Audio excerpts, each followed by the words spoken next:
What's up, everybody, and welcome to another episode of the Insurance Untangled Podcast. I am one of your co-hosts today. My name is Jordan Comstock. With me, I got Mr. Ben Tuine and Naren, and Gary's usually with us, Gary Takis. Today, I'm excited. We're going to be interviewing Naren today and talking about all of his experience with his marketing experience in the dental industry. So, Naren, what's up, guys? Welcome to the show today. Hey, Jordan. Hey, Naren.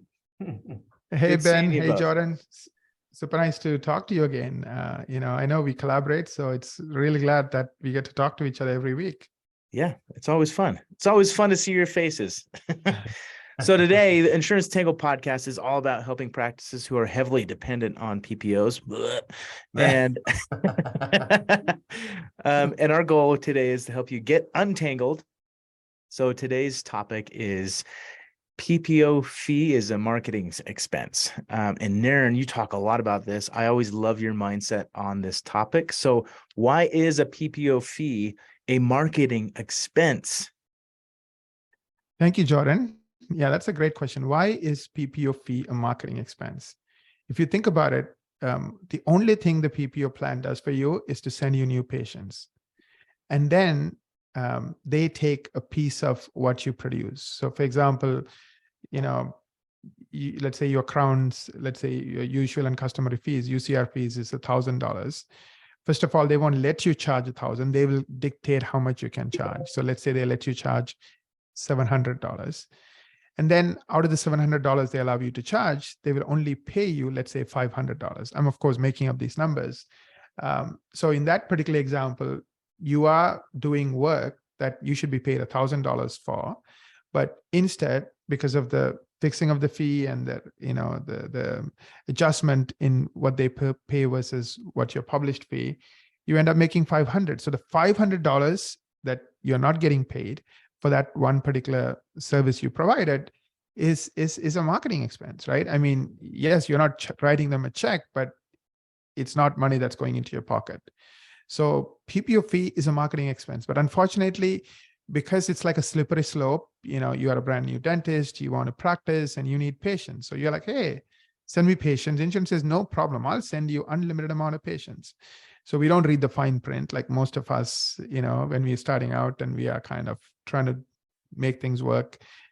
Doesn't matter how we make it work. So we end up entangled with insurance and we end up giving up 45%, 50% of what dental practices produce in the form of these PPO adjustments, which is a marketing fee.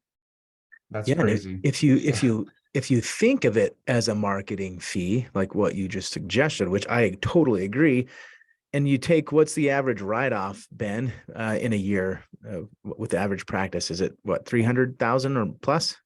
At least 300, 40% to 300,000 for many practices or even more. Well, if you take that number, the 300, 400,000 or whatever it may be for your practice, and you divide it by the number of patients you have, that means that your customer acquisition costs from a marketing standpoint are extremely high if you look at the numbers like that, right? So that's how I would look at it as if I owned a dental practice. My patient acquisition costs are extremely high, which is dangerous in any business, right? Yeah. So that's how I'd look at that. Arguably the largest expense, larger than taxes, larger than payroll. So, double throw. Sorry about that, Jordan. That's all right. I forgive you. Naren, it's interesting when you look at it from that perspective. PPO write-offs is a marketing expense, and it's, as we discussed, it's a huge expense, right? So the question I have for you, Naren, is why do you think practices still sign up with PPOs knowing this, or maybe not even knowing this, right? What's your thought on that? Yeah, I think it's, I blame the people who are educating dentists as they come out of school, because they focus so much on the clinical side and, are you doing excellent clinical dentistry? And they don't really focus on the practicalities of, a 30-year career, how to become a successful practice owner. That's not something that's really emphasized. So finance, like I know my daughter goes to Wharton and she's studying finance. I mean, there are people who just learn math and numbers and crunching it and planning things out. Sorry, guys. This episode is just making me gag. So, I mean, I also never really learned finance. I don't know what finance is, but I understand why that is important if you are starting a practice, because you can really make decisions today that will not bite you 6 months from now, 1 year from now, 10 years from now. But unfortunately, because that's not there, doctors just take the easy way, which is, hey, I need patients, and the insurance companies are lining up to give you patients. Oh yeah, let me get the patients. They don't really think through the implications of giving up half of what you make and how that affects your life. I mean, your practice, your patients, your team. So it's almost like the easy button, but with a lot of catch. It's like, sometimes you hear about deals that are too good to be true. And my mom always says, always find out, what's the reason that's even available, right? I mean, like, what's the catch? It's the catch. If it's too good to be true, there's always a catch. So I think always it's a combination of, that business training on lack of it. And then they make a deal that it's really, on one side, it's amazing, right? Because you get unlimited amount of new patients. So I think that's why it happens. Gotcha. Yeah, it seems like it just seems too that a dentist or practice owner goes to school to be a dentist, but it's not being educated on the business side of dentistry, which I think is a huge opportunity in the dental industry. To whoever starts a business school, I think for dentists could help a lot of practice owners. So, Naren, most practices they get a large number of new patients from PPO plans. What are the long-term consequences when all your patients come from PPO plans? Yes, absolutely. And I think the phrase I would like to use is called institutionalized. And the movie I learned that phrase from is an awesome movie, Shawshank Redemption. It's a classic, 20 years old. I don't know. It was made quite a few years ago. And the story is all about this guy who is accused of killing his wife. He claims he didn't do it. I believe him. And then he goes to jail. And then, anyways, I don't want to tell you the story. And there's this one character who has been in the jail for 50 years. And he comes out, he gets released when he was 75, and then he kills himself. And they talk about him using this word institutionalized. And the point they're making is, when you are in an environment for a very long time, that's all you know. You don't know how to survive in a world outside of that. So what typically happens is, if you start being dependent on insurance patients, you get only patients who are on PPO plans. And you get really good at catering to those patients. For example, one of the first questions they all ask is it covered by insurance? So high value services is not growing, because your economics is so bad, you're giving up half the money. You have to work faster. I mean, you have to literally see 2 patients in the time it would take to see 1 patient. So you become this commodity driven practice. Sure. You become that way. Your team becomes that way. And then all of a sudden, it doesn't give them the flexibility to do things differently. The opposite of that is a relationship driven practice, where you're spending a lot of time educating your patients. You're providing, amazing services, including high value services. So one of the things we notice is, the longer practice has been in this trap, the harder they feel psychologically that it is for them to get out of it. Yeah, I've seen that. So it's almost like it gets worse and worse. So in year 1, maybe they only had 200 patients from PPO, but in year 10, they have like 1,000, 2,000. So that it's like a trap that just gets stronger and stronger. Yeah, I've often wondered, sometimes you see from a relationship perspective, like these really, really beautiful women married to these really violent individuals, right? Guys that beat their girlfriends and things like that, and the girlfriends, they don't leave, right? They have some of that Stockholm syndrome, if you will. But there's sort of a feeling trapped mentality, right? And I'm not equating to doctors being, the pretty wife and the insurance companies being the abusive boyfriend. But you draw that psychological comparison, and it seems like, the more we get into something that we're comfortable with, the harder it is for us to leave it, right? Yeah, sure. But that's one challenge that you mentioned, Naren, here, that's pretty interesting, that doctors face, the ones that are heavily PPO dependent practices. But What other challenges, Naren, do you think doctors face as a result of being a very, very heavy PPO dependent practice? Absolutely. I have two coffee shops, so at least I used to. One is, let's say, Starbucks, and there was this coffee shop called Coffee Time, right? Coffee Time is a place where you can get a $1 coffee, like really cheap coffee. Mhm. Starbucks, the same kind of a drink, $5, right? Starbucks has a lineup outside, and it'll take 10 minutes for you to get the coffee because everybody wants Starbucks. And this Coffee Time is dead. It could be literally next to each other, and nobody would go in. And over time, that business will have stale coffee, stale food, right? It's like a slippery slope that just gets worse and worse and worse because of this fundamental economics. Just like Starbucks, when they have $5 to work with versus Coffee Time only has $1 to work with, they can't do the things that Starbucks does. Music, beautiful, location, nice ambience, well-trained staff, all those things that cost money that this other company can't do. But the problem is, I think 30 years ago, people liked that $1 coffee. They want the cheapest thing because people didn't have this concept of, discretionary income. Everybody is focused on just putting food on the table. But now we have discretionary. We go on trips. We go to Starbucks. We go to, and buy organic food or healthy food, right? So people today are very different from the way they used to be. So I think this insurance model, which again was invented in those scrappy days of, doing the minimal stuff. Mhm. I'll take half of a pay cut, and I'll provide a minimal service.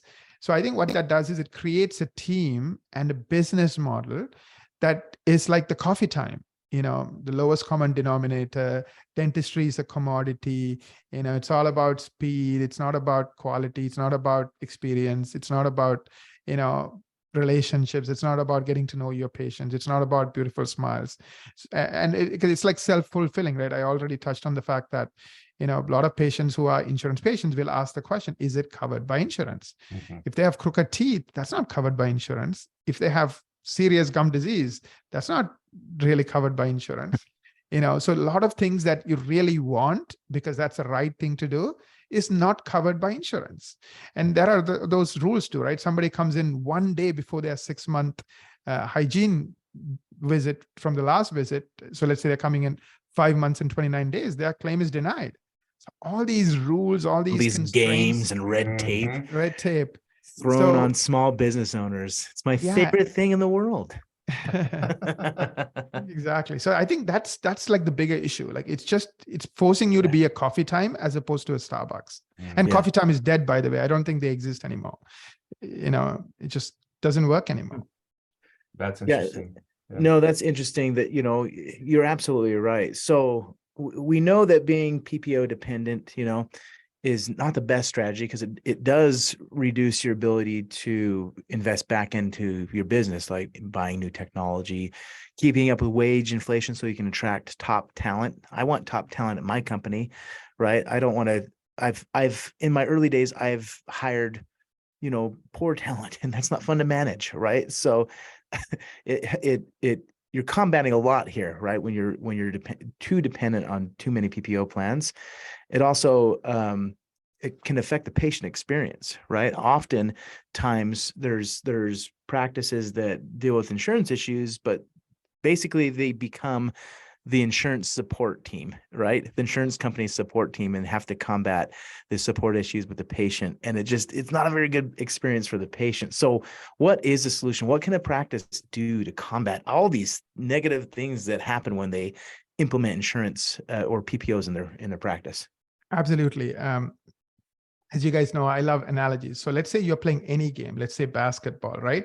Sure. You can be the world's best defense, but if your guys are not scoring, doesn't matter like how many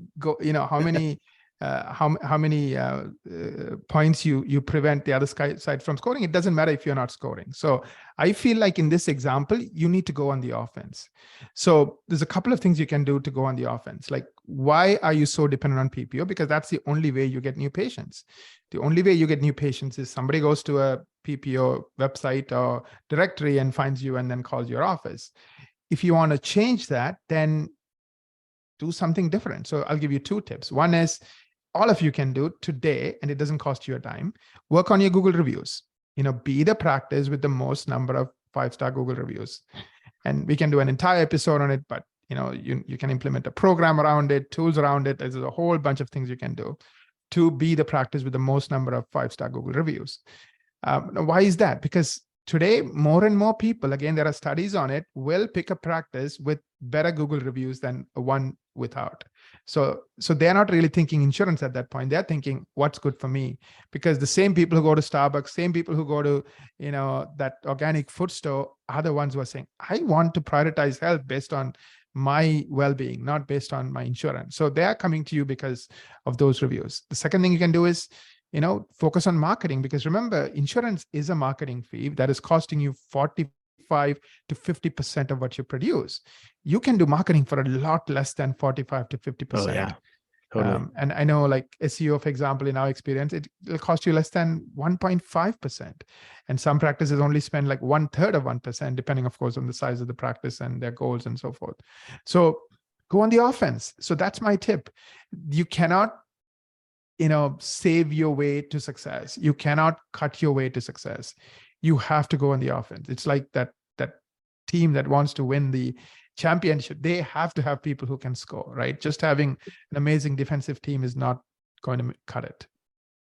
Yeah, I think that's really important here, especially in that you're establishing on this front here that in these PPO write-offs are they're too large of a marketing expense, right?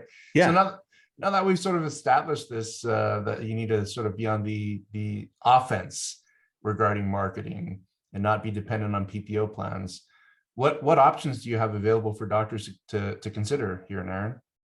Absolutely. I think I'll rattle off a few things.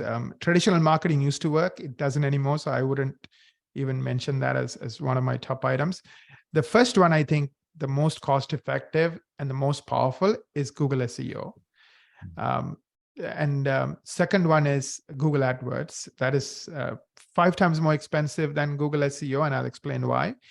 And then the third one is organic social media. Now, the thing about organic social media is it's really good if you are kind of the doctor like Pimple Popper. I'm sure we all know who she is. Wow. What is with this episode? I guess you're not a fan of Pimple Popper. No. My wife watches it and it makes me want to gag every time I see it. There are millions of people who watch her videos. And totally. they think she's an amazing dermatologist because they watch her videos. It's like a self-fulfilling prophecy.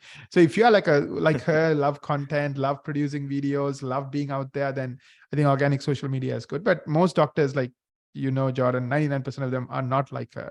They are private people. Sure. They don't want to put their lives in the public, and they don't like a media crew following them. Of course, you can also use social media ads. Now, again, that's also, as expensive, if not more expensive than Google ads. So that's the other option. So these are like the today's options you have in 2023, all digital options. Yeah, no, that's awesome. There's a lot of options out there, other than joining PPO plans. So Google SEO is most cost effective, it's in regards to getting new patients. Anything that is 1/5 of the cost of the alternative is not going to be easy. So help us understand why most practices aren't very good at that. Absolutely. I think that's a great question. Now, Google makes $224 billion. That's the amount of money they made last year from Google ads. So Google has to keep that machine running, right? Because if you think about it, that's more than 150 countries in the world make in their entire GDP in the entire year. So they don't want that number to go down. It's a ton of money. So how do they do that? They make SEO hard. So it's not your fault. It's just that's the way Google designed it.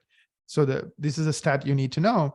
5% of practices get 95% of the free traffic from Google, and 95% get no traffic from Google. So if you're in the 5%, you're going to kill it. If you're in the 95%, like most practices, you are going to get nothing from Google. So here is this pot of gold, but it's only available to the 5%. And Google is a fair company, so they tell you what it is, but it's super hard to get into the 5%. It's like getting into dental school. Does everyone gets into dental school from your high school's class? No, they don't, because you have to have amazing GPA, and you have to have amazing DAT scores, and you have to have amazing interviews. Like, there's a bunch of things that people are looking for that you have to really, really ace. So Google kind of did the same thing. They said, okay, here are some things you need to ace, And if you ace these things, then you will be in the 5%, and you will get this amazing number of new patient phone calls. But if you're not in the 5%, hey, we'll give you plan B. That is to give us tons of money for Google ads. Every time somebody clicks on the ad, you'll give us $5, $3, $4. And Google, that Google ads budget can cost, 50,000 or 60,000 a year, as opposed to SEO would cost, 1/5 of that, let's say 15,000 a year. So it's a really good way to get new patients, but you have to invest in it. So pretty much using that college analogy, you need to do few things well to get into that top school. Same way here, you need to do 6 things really, really, really well, day in and day out for the rest of your lives, if you want to continue to rank in the top 5% and get all the free traffic from Google. That's quite enlightening to know, Naren. When you talk about practice owners in terms of getting in that top 5%, like what do they need to do to dominate Google? Top 5% and getting 95% of the phone calls, and therefore, all these new patients from this Google algorithm. What's the secret? Absolutely. I know we can do an entire episode on each one of them, but I'll just name the 5 and just kind of tease you with what the 6 are, the top 6 are. One is NAP, which stands for name, address, phone number consistency. Over time, you want to have 100 or more sites with consistent name, meaning your business name and your address to the punctuation and the phone number in all these sites. And that's going to take an army and consistent effort. Number 2 is Google Lighthouse Score. Every single page on your website will be given a Lighthouse Score. And it's like 4 different dimensions. In each dimension, you get a score from 0 to 100, and you want to be more than 90. Now, Google algorithms are constantly changing, so you need to keep it up. So just because you had a good Lighthouse Score last week for that page doesn't mean you're going to have a good Lighthouse Score today. So you need to check on it, fix it. Google will tell you what to fix. It just will take a really knowledgeable webmaster to go in and do the things that Google wants. Number 3, Google Eat. And this only affects certain industries, including healthcare. And here you have to embed certain things in your marketing so Google sees you as an expert, as an authority, and as trustworthy. So if you're doing those 3 things, and again, page by page by page, you will also benefit from the Google Eat algorithm. Number 4, original content. Google loves original content. It wants to make sure that every single word, at least 95% of the words on a given page, are original, meaning you didn't copy it or lift it from somewhere else.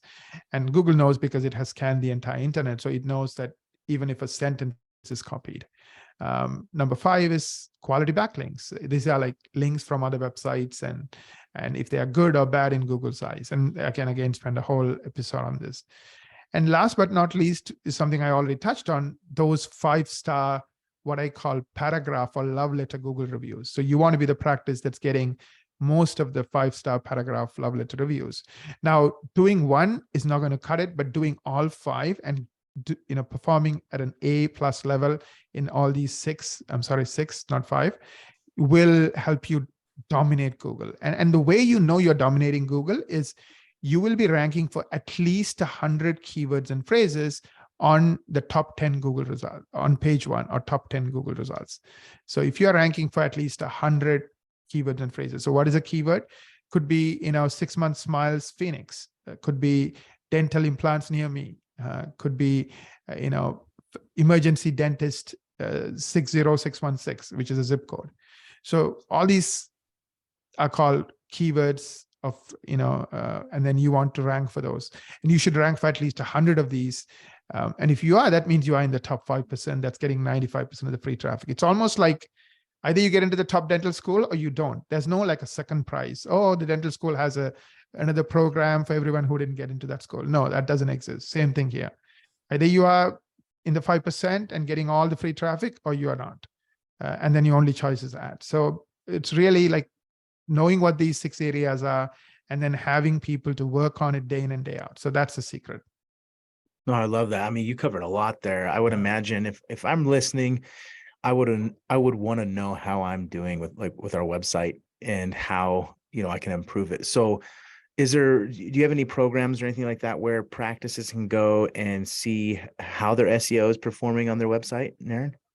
Absolutely. So we have what's called a marketing strategy meeting, and we'll put a link, and the link is equa.com/MSM.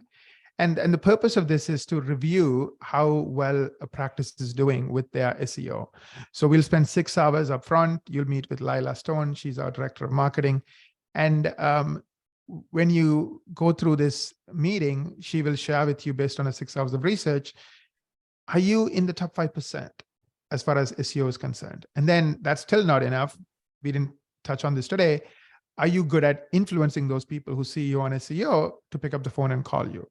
And again, how are you doing on that? So first you will know where you stand, and then you will know why it's the case. So for example, for SEO, how are you doing with NAP? How are you doing with Lighthouse Score? So you'll get a really thorough report on each one of the areas that matter. And are you getting an A for that area, or a C, or a D, or whatever, right?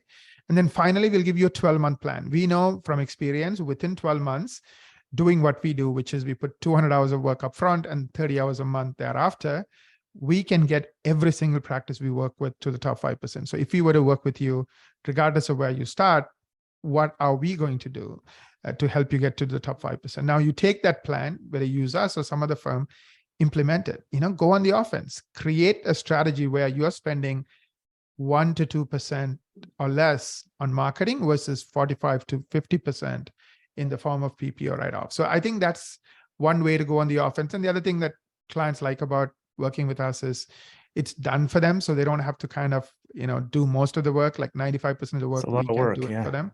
Yeah. So I think those are the 2 reasons why I think having an offensive strategy makes a ton of sense. Cool. Love it, man.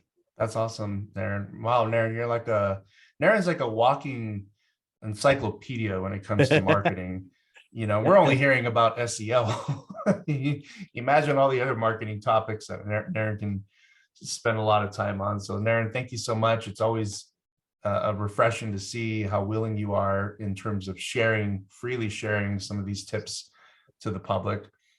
So thank you for imparting your knowledge and wisdom with us today. We really appreciate it. So for those of you that are interested in taking advantage of that marketing strategy meeting that Naren mentioned, you could visit equa.com/MSM. So equa, EKWA.com/M as in Mike, S as in Sam, and then M as in Mike, MSM. All right. So thank you for joining us today. Another amazing episode with the Insurance Untangled podcast. If you enjoyed today's episode, don't forget to share it with your friends, your family on social media, those that are in dentistry, spread the word. We also appreciate your review. Of course, honest reviews, but wink, wink, 5-star or best review possible would be appreciated. Your reviews, the reviews that you give will also help the secret algorithms in terms of the ranking of podcasts and all that, so other doctors can find us. So please write a review on your favorite podcast platform that you're using. If you're an insurance expert and wish to share helpful information on the podcast, we would love to hear from you. So please contact us via the insuranceuntangled.com website, where we'd be happy to consider your topic. And to everyone else, until we meet again, have a successful and amazing week.